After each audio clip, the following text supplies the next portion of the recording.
You talked about 2011. Mm-hmm. You talked about that, and there was a strike that took place. Lockout. Yeah, big difference. So, think about it. So a strike is when workers decide that they are not going to go to work and they're going to deprive management of their labor and their talents until management gives them what they want. Strikeout is almost the same thing, but that's management saying, no, you can't come to work. Mm. So the difference is when they locked us out, they not only kicked all of the players out of work, most people don't know, but they cut off all of the players' health insurance. So, we had 12 to 15 women who were due to give birth during the lockout, and they woke up one morning and the league cut off their health insurance.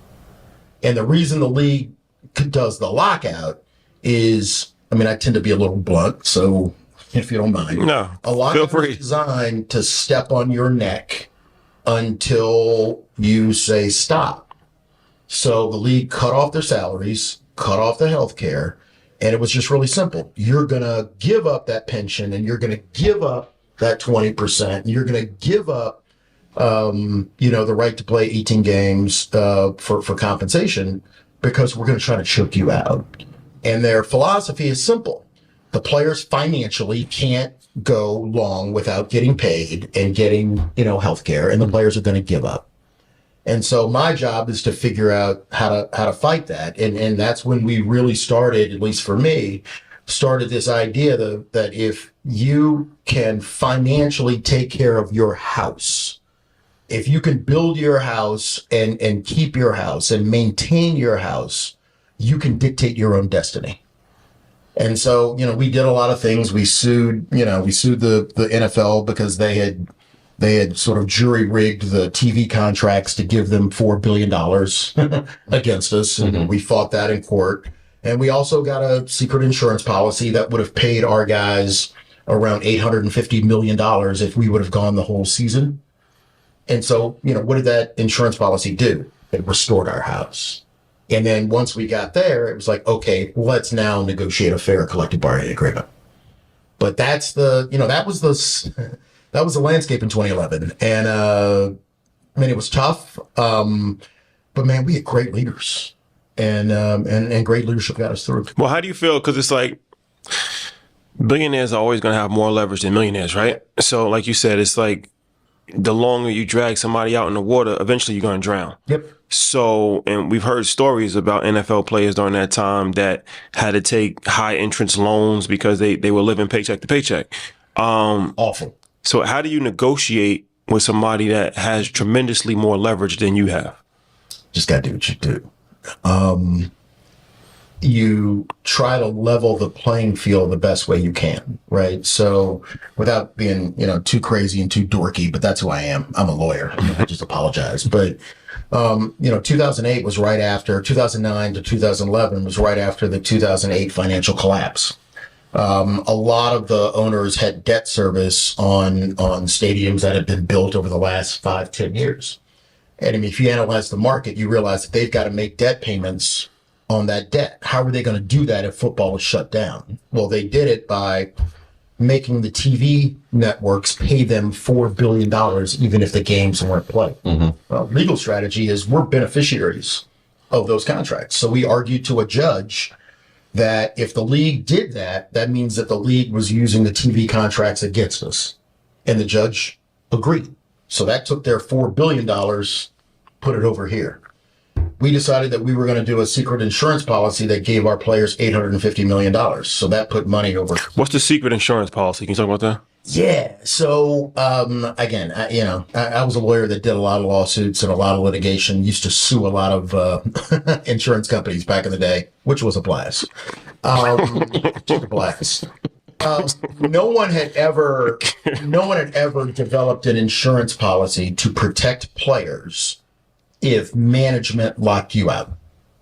So we went into the market, really complicated, and we placed an insurance policy where an insurance company said, if the owners keep you locked out for the entire year, we will pay the NFL players $850 million. Now that sounds like a lot of money, but probably our player cost at the time was somewhere around $3.5 to $4 billion.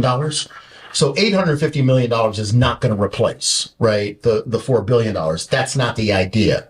The idea is the owners probably thought that the players could only go 3 weeks, 4 weeks, 5 weeks without a paycheck. The insurance company policy meant that we could go 16 weeks. So while they were probably telling their banks that we will have your money on our debt service in 5 weeks, or we'll have the money to pay off our debts in 6 weeks. Once we told them that the players could go a full year, now what happens? Now the banks are saying, wait a minute, we're not going to get our money in 5 weeks? Well, where does that move the incentive? Now it puts a lot of incentive on the owners to get a fair deal done.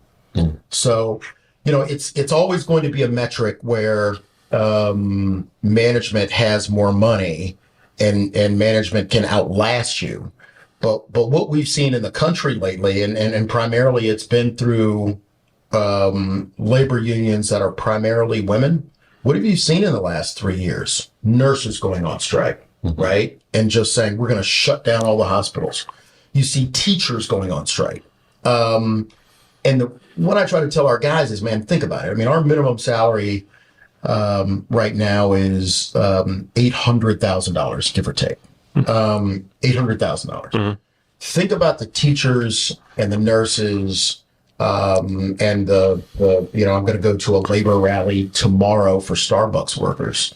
Those people aren't making $800,000. They're living paycheck to paycheck. So when they decide to go on strike, they are literally risking everything.